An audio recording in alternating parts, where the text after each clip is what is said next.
It's insane how bad it is. But very quickly, we learned as we started asking questions because there's no public libraries in Puerto Rico. So there's schools don't even have libraries. Classroom libraries are nil. And so I just asked that question, like, how are you teaching reading? There's no books, there's no library. Like, how is that going? And like, oh, we have what we have. And I was like, well, would you like Epic? 40,000, 50,000 books online. I'll set that up. And it was just like peeling the layers of an onion. And so it immediately jumped into service and to giving.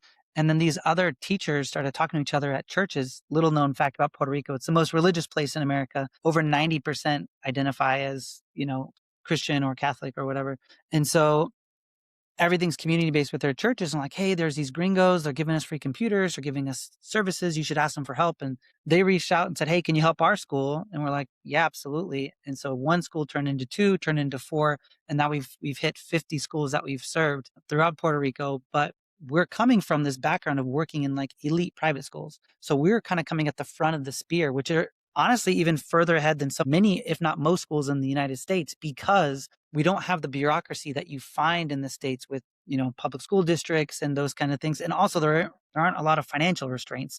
I mean, my budget was over $1 million when I was in Africa. So it's like we could buy what we want. We can bring in the best consultants in the world. And so we were used to being at the forefront of education. We just happened to land in Puerto Rico. And so we developed a process and a product that works really anywhere, whether you're a low income school, a middle school, or a really high end school.